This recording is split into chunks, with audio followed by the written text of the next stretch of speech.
आभा दयानंद की, आभा दयानंद की चमकती रहेगी, चमकती रहेगी।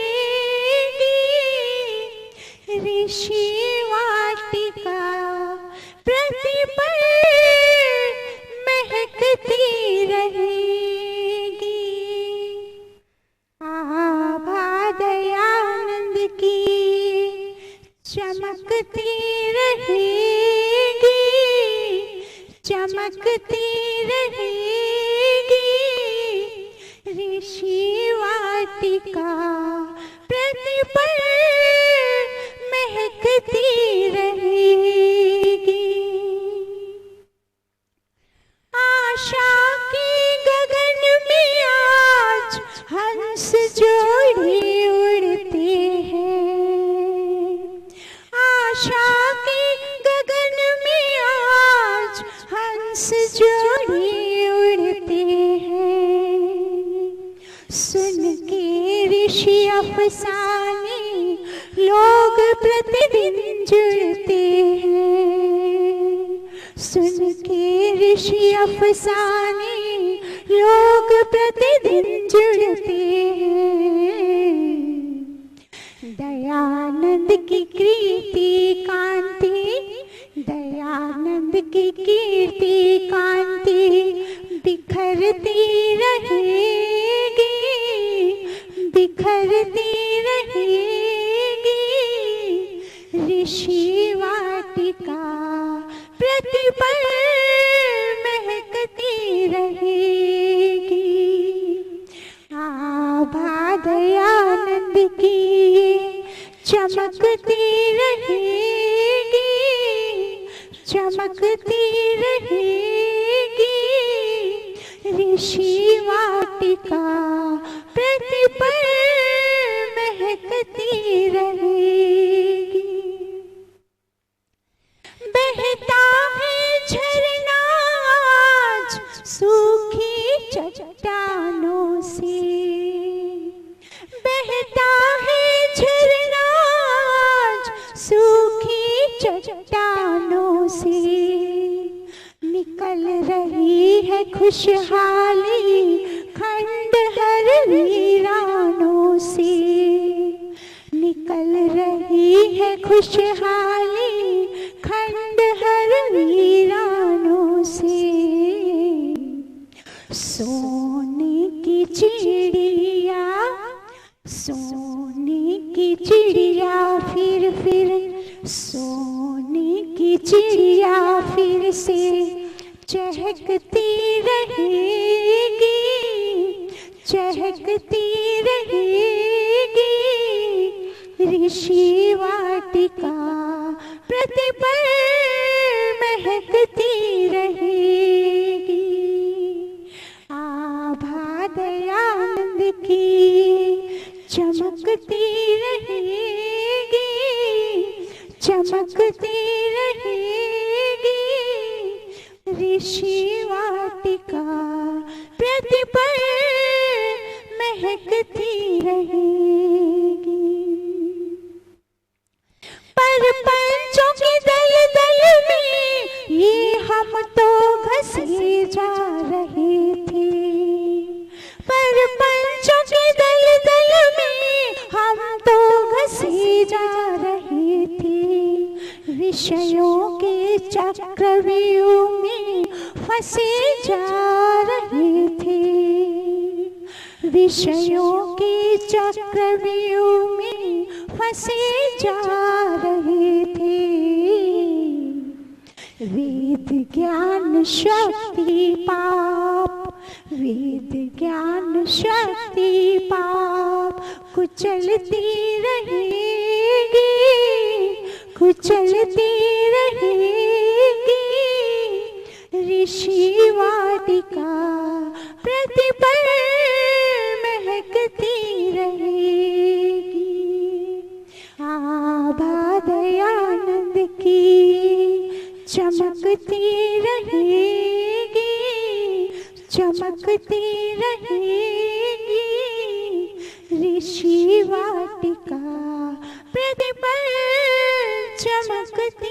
रहेगी।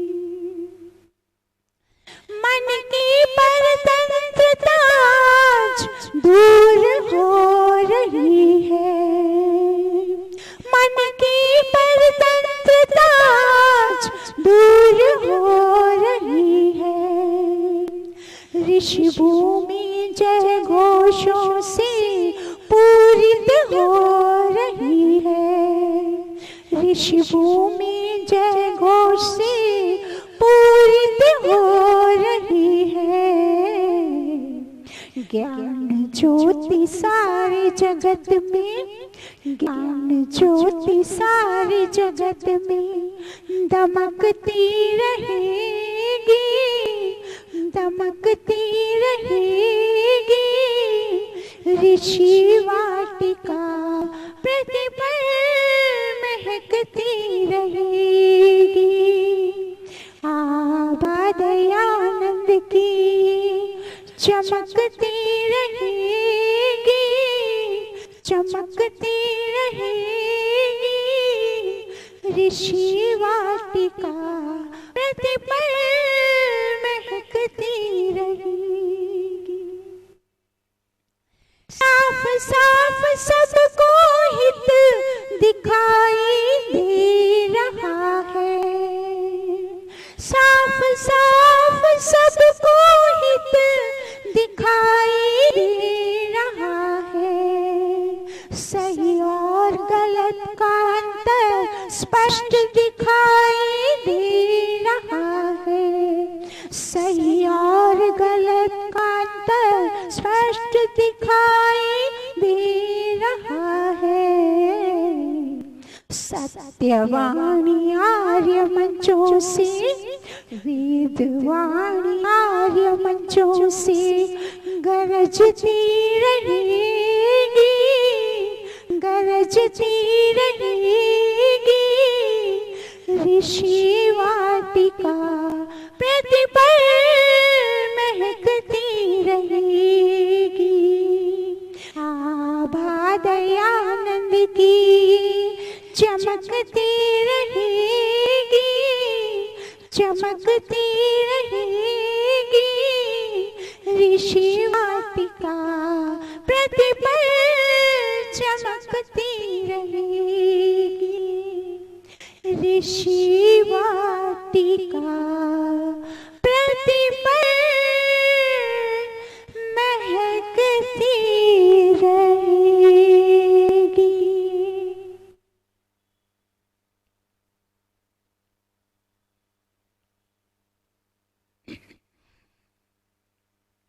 नौ अप्रैल मंगलवार प्रतिपदा, नव संवत, नव वर्ष। हम सारे मानव जाति के लिए वो दिन नव वर्ष का दिन है। यह दिन हमारे लिए बहुत ही महत्वपूर्ण है। हमारे पूर्वज ऋषि मुनि राजे महाराजे सारे जो मुख्य शेष विशेष कार्य होते थे वो इसी दिन उनकी शुरुआत किया करते थे। तो प्रथम हम जाने कि मुख्य ये जो पृथ्वी पर मानव जीवन इसी दिन से प्रारंभ हुआ। पृथ्वी पर मानव जीवन इसी दिन से प्रारंभ हुआ। फिर वेदों की उत्पत्ति इसी दिन हुई। ईश्वर ने 4 ऋषियों के मन में जो वेदों की स्थापना करी इसी दिन करी। फिर श्री राम जब लंका से विजय प्राप्त करके अयोध्या वापस लौटे तब अयोध्या में उनका राज्य अभिषेक इसी दिन हुआ। फिर राजा इसी दिन अपने राज्य कर्मों में लगाने के लिए श्रेष्ठ मार्ग पर ले जाने के लिए आर्य समाज की स्थापना इसी दिन करी। तो इसीलिए यह दिन हमारे लिए, सबके लिए बहुत ही विशेष और महत्वपूर्ण दिन है। आज के दिन समस्त देश विदेशों के आर्य समाजों में इस आर्य समाज के दिन को, स्थापना दिवस को बड़े ही धूमधाम हर्षोल्लास के साथ आज का दिन सारे आर्य समाजों में मनाया जा रहा है। हर आर्य समाज में कुछ न कुछ विशेष कार्यक्रम हो रहे हैं और हमने जो आज इतना सुंदर भजन सुना वो भी आर्य समाज की स्थापना के दिवस के उपलक्ष्य में सुना। आज हमारे आर्य समाज को 150वें वर्ष में प्रवेश कर रहा है। तो इतने सारे वर्ष कैसे बीत गए? तो आर्य समाज हमारा 150 वर्ष, 150वां वर्ष मना रहा है। तो आर्य समाज, ये हमने जो ये भजन में प्रथम पंक्ति में कितनी सुंदर बात बता दी। क्या बता दिया कि आभा दयानंद की चमकती रहेगी, ऋषि वाटिका प्रतिपल महकती रहेगी। तो क्या बता दिया, महर्षि दयानंद सरस्वती की जो आभा है, जो चमक है, जो ओज है, जो तेज है, जो दिव्यता है, वो सूर्य की तरह जब तक पृथ्वी आकाश है तब तक देव दयानंद की जो ये आभा है वो चमकती रहेगी। और फिर दूसरी बात क्या बता दी कि ऋषि वाटिका प्रतिपल महकती रहेगी। तो कितना सुंदर संबोधन इस आर्य समाज को क्या बता दिया, ऋषि वाटिका। इसको ऋषि की वाटिका बताया। यह जो हमारा आर्य समाज है वो केवल ईंट पत्थरों से नहीं बना, यह हमारे महर्षि के त्याग, तपस्या, बलिदान और अकथनीय परिश्रम का परिणाम है। इसीलिए ये जो ऋषि ने वट वृक्ष बोया है, इस वट वृक्ष के नीचे हम उसके वट वृक्ष के नीचे क्या कर रहे हैं, शीतलता अनुभव कर रहे हैं। यहाँ बैठ के हम उस शीतलता का अनुभव करके और अपने जीवन को उन्नत बनाते हैं, आनंदित बनाते हैं। तो क्या कितनी सुंदर बात, इसको गहरा चिंतन करना है कि ऋषि की वाटिका। तो ऋषि वाटिका किस बात से महकती है आप बताएं?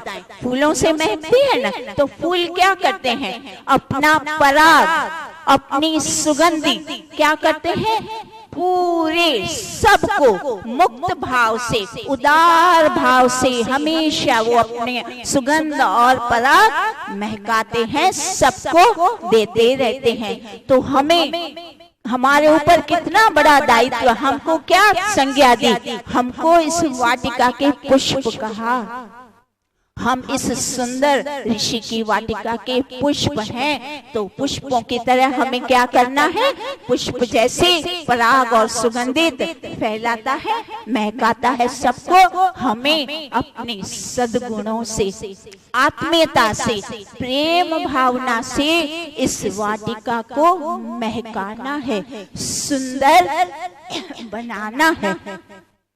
जब इस आर्य समाज की 1875 में मुंबई काकरवाड़ी में महर्षि दयानंद ने इसकी स्थापना की, तब उनके शिष्यों ने कुछ मुख्य पद, विशेष पद लेने का बहुत अधिक आग्रह किया, पर ऋषि बिल्कुल न माने।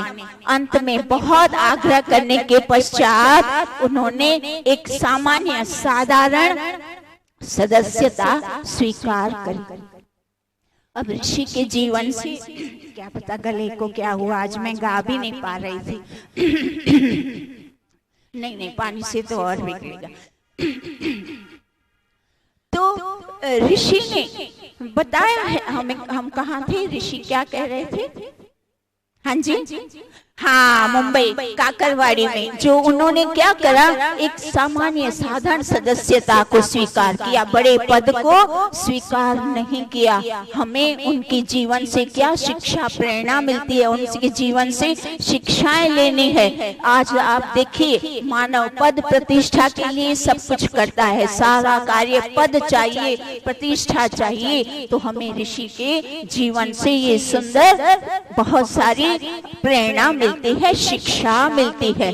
तो मैं ऋषि दयानंद सरस्वती ने यह जो आर्य समाज की स्थापना की, उसके मुख्य दो कारण थे। एक तो व्यक्ति को आर्यकरण करना, प्रत्येक व्यक्ति आर्यकरण करना, और सारे परिवारों को वैदिक बनाना, वैदिक परिवार। तो आर्य समाज की स्थापना के हेतु मुख्य महर्षि दयानंद के चिंतन में दो बातें थी। प्रत्येक व्यक्ति जब आर्य बनेगा और फिर उसका पूरा परिवार यहाँ बैठ के वेदों को पढ़ेगा, तो व्यक्तिगत उन्नति होगी, पारिवारिक उन्नति होगी, राष्ट्र की उन्नति होगी और विश्व की उन्नति होगी। तो यह सारी बात उनके ध्यान में, उनका हेतु आर्य समाज की स्थापना का मुख्य यही कारण था। तो आर्य समाज, अब लोग ज्यादातर क्या समझते हैं, जैसे दूसरे संप्रदाय हैं तो आर्य समाज भी एक संप्रदाय है। तो ना, हमें आज इस बात का हम आपको स्पष्टीकरण बताते हैं। तो आर्य समाज, तो आर्य का अर्थ क्या है? आर्य का अर्थ है श्रेष्ठ पुरुष। जो पुरुष अपने कल्याण के साथ साथ अन्यों का कल्याण की भी कामना करे, वो आर्य है। जो जिसका आचरण श्रेष्ठ है वो आर्य है, वो ही आर्य है। तो आर्य ईश्वर को प्रिय है। महर्षि यास्क बताते हैं, आर्य ईश्वर पुत्र, अर्थात आर्य जो है ईश्वर का पुत्र है। फिर ऋग्वेद के मंत्र में एक मंत्र आया, उसमें बता दिया, अहम भूमि ददाम आर्याः, अर्थात मैं यह भूमि आर्य पुरुषों को प्रदान करता हूँ। इस जगत में मात्र दो प्रकार के ही व्यक्ति हैं। एक आर्य, जो जिनका आचरण श्रेष्ठ है, जो सबके कल्याण में अपना कल्याण समझते हैं और सदाचारी, सत्याचारी और परोपकारी हैं। और दूसरे अनार्य, जो महज खुदगर्ज, स्वार्थी, मात्र मैं सुखी रहूं, मेरा परिवार सुखी रहे, बस बाकी किसी भी बात की, किसी समाज की, किसी लोक कल्याण की, ना ईश्वर, आत्मा, परमात्मा, किसी बात की कोई सूझबूझ नहीं, उसको अनार्य कहते हैं। तो आर्य, इस तरह से आर्य, महर्षि दयानंद सरस्वती ने ये जो आर्य शब्द, इससे हमें वापस पुनः परिचित करवाया। आर्य शब्द तो था वेदों में, पर हम सब इस शब्द को भूल चुके थे। तो महर्षि दयानंद ने वापस इस शब्द से हमें परिचित कराया। वो कैसे? तो उसके लिए क्या करा, ये जब आर्य समाज की स्थापना करी तो उसके साथ हमें एक सारे आर्यों को, शिष्यों को एक उद्घोष दिया। क्या उद्घोष दिया? कर्णवंतो विश्वम आर्यम। अब यह जो उद्घोष है वो भी अपने खिस्से का नहीं दिया, अपने मत का नहीं दिया। यह एक वेद मंत्र, ऋग्वेद के मंत्र का अंश है। वो एक मंत्र है ना, ऋग्वेद का मंत्र, इंद्रम वदन्तो अप्तुरः कर्णवन्तो विश्वम आर्यम अपघनन्तो अरावणः।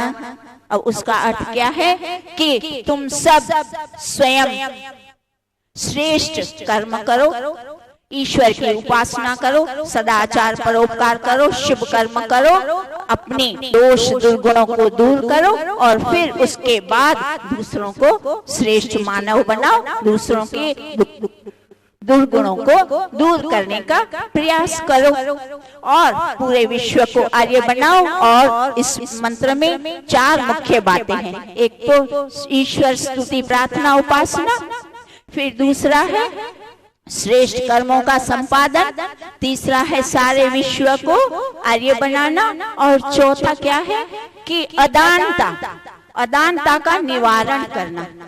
अब अदानता अर्थात कंजूस, कृपणता। तो प्रत्येक शुभ कार्य में यह जो कृपणता है, अदानशीलता है, कंजूस जो भाव है, वो बाधा बनता है। सारे शुभ कर्मों से व्यक्ति को, मनुष्य को वंचित कर देता है। इसीलिए ऋग्वेद के मंत्र में और ऋषि ने भी इसी मंत्र का चयन किया, ताकि आर्य जो प्रत्येक व्यक्ति है वो इन चारों बातों को समझ के उसका चिंतन करके आचरण में उतारेगा, तब आगे दूसरों को आर्य बना पाएगा। जब ये सारी बातें हम अपने आप से आत्मसात करते हैं, श्रेष्ठ मानव बनते हैं, श्रेष्ठ आचरण करते हैं, सदाचार परोपकार करते हैं, दूसरों का कल्याण करते हैं, शुभ कर्म करते हैं, ईश्वर का ध्यान उपासना करते हैं, तब हम उसके पश्चात दूसरे को बोल सकते हैं, दूसरे को जोड़ सकते हैं, दूसरे को आर्य बना सकते हैं। तो इसीलिए हमें ये महर्षि दयानंद सरस्वती ने इस मंत्र के माध्यम से आर्य शब्द से परिचित कराया। और उसका उनका हेतु क्या था कि सारे व्यक्तियों को आर्यकरण, प्रथम तो उनका हेतु ये था आर्यकरण, और इस दूसरा हेतु क्या था, वेदों, सारे परिवारों को वैदिककरण करना, अर्थात सारे परिवार, जितने भी परिवार हैं इस सृष्टि में, जितने परिवार हैं, वो सारे के सारे परिवार वेदों को पढ़ें, वेदों को समझे, वेदों को माने, वेदों को जाने। तो वेदों का मानना जानना क्यों इतना आवश्यक बताया ऋषि ने, क्योंकि ऋग्वेद के मंत्र में क्या बता दिया, ऋचो अक्षरे परमे व्योमन, क्या बता दिया, ऋचो अक्षरे परमे व्योमन, अर्थात वेद सर्वव्यापक अविनाशी परमात्मा का ज्ञान कराने के लिए है। तृण से लेकर ब्रह्म पर्यंत सभी पदार्थों का ज्ञान, गुण गाथा इसी वेद में है। जीव, प्रकृति, आत्मा, परमात्मा, सारे विषयों का ज्ञान इसी में निहित है। इसीलिए ईश्वर का आदेश है कि तू इस अग्रीय ज्ञान को हृदय स्पर्शी कर। क्या कहा, अग्रीय ज्ञान, इस वेद ज्ञान को अग्रीय अर्थात सर्वप्रथम, इस सृष्टि में सर्वप्रथम पहला ज्ञान जो सृष्टि में आया तो वो वेदों के माध्यम से आया। इसलिए इस अग्रीय ज्ञान को क्या बता दिया, हृदय स्पर्शी करना है। हमें मात्र वेदों के मंत्रों को रटने से कुछ विशेष लाभ नहीं होगा, उस मंत्रों को हृदय स्पर्शी अर्थात उनके अर्थों को चिंतन मनन करके हमें अपने जीवन में आत्मसात करना है। उनकी ऋषि महर्षि दयानंद सरस्वती की इतना आर्य समाज का पहले कितना प्रभाव था। जब शुरू में महर्षि दयानंद के जो अनुयायी थे, वो उन्होंने अपने जी जान से अपने जीवन को आर्य बनाया, और फिर उसी जी जान से दूसरों को आर्य बनाने के लिए अपना पूरा जीवन समर्पित कर डाला। और इस आर्य समाज की खुशबू, इसकी सुगंध इतनी इस कदर फैली कि आप देखिए, कोर्ट में जब किसी का मुकदमा चलता था तो मुकदमे के दरमियान अगर किसी आर्य समाजी ने उस मुकदमे के चलने वाले के लिए गवाही दे दी तो कोर्ट का जो जज है उसी के पक्ष में फैसला देता। वो क्या बोलता कि आर्य समाजी ने गवाही दी है, इसीलिए ये पूर्ण सत्य है। आर्य समाजी कभी असत्य नहीं बोलता। अब सोचिए, हमारे ऋषिवर की आर्य समाज की इतनी बड़ी प्रभावशाली जो भाव सबके अंदर थे, और अभी हमें वापस इस आर्य समाज को उसी स्तर पर, उसी योग्यता पर हमें पहुंचाने का हमारा कर्तव्य बनता है। इस तरह ऋषि की इतनी प्रेरणादायक बहुत ही सुंदर सुंदर घटनाएं हैं जो हमें इस जीवन में आगे बढ़ने और अपने संतानों को वो संस्कार देके शिक्षा प्रणाली को में सुधार लाके और इस आर्य समाज के स्थापन का जो मुख्य हेतु है उस हेतु को सार्थक बनाना है। तो एक घटना मुझे याद आ रही है, बड़ी प्रेरक घटना है। एक बार हमारे ऋषिवर महर्षि दयानंद सरस्वती जालंधर के दौरे पे थे, तो उस समय सरदार विक्रम सिंह उनसे मिलने आया। तो महर्षि दयानंद सरस्वती ने उस दिन ब्रह्मचर्य पर बहुत ही विशेष प्रवचन दिया। तो प्रवचन खत्म होने के बाद सरदार विक्रम सिंह ऋषि से कहते हैं, आप भी तो ब्रह्मचारी हो, हमें तो आप में कोई ऐसा बल दिखाई नहीं, प्रतीत नहीं होता। अब ऋषि उस समय तो मौन रहे। फिर जब सरदार विक्रम सिंह अपनी दो घोड़ों की बग्गी में सवार होके जा रहे थे, तो जब वो जो घोड़े थे वो आगे जरा भी टस से मसी ना हो, चले ही ना। कोचवान ने उनको कितने सारे कोड़े मारे ताकि घोड़े आगे चले, पर घोड़े आगे बढ़ ही न पाए। तब ये जो सरदार विक्रम सिंह थोड़े आश्चर्यचकित अचरज में पड़ गए थे और जरा सा ऐसे पीछे मुड़कर देखा तो क्या देखते हैं, महर्षि दयानंद सरस्वती एक हाथ से उस रथ के पहिए को पकड़े हुए थे। तब सरदार विक्रम सिंह बहुत ही लज्जित हुए और उनसे क्षमा याचना की। तो कहने का तात्पर्य, महर्षि दयानंद सरस्वती जो ब्रह्मचर्य पर इतना सारा बल देते थे, इतना सारा उसको विशेष, हमेशा उनके प्रवचनों में ब्रह्मचर्य को पालन करने का बहुत ही उनका कठिन, उन्होंने ताउम्र ब्रह्मचर्य के पालन से कितना सारा उनका शारीरिक और मानसिक बल, और वो शारीरिक और मानसिक बल हम भी प्राप्त कर सकते हैं। हमारी आज युवा पीढ़ी, आप देखें हमारी युवा पीढ़ी का क्या हलन चलन है, स्कूलों में, कॉलेजों में आप देख लीजिए, कोई नैतिकता, कोई प्रामाणिकता, कोई शिष्टाचार, कोई सभ्यता, कुछ भी ब्रह्मचर्य पालन कुछ भी नहीं रहा। तो हमारी नई पीढ़ी की क्या दुर्दशा होगी, आप बताएं। वो हमारी नई पीढ़ी बल रहित, ये जो हम भोजन करते हैं, तो ये जो शरीर का स्रोत है वीर्य, वो हमारे शरीर का और मानसिक बल का पूरा स्रोत है।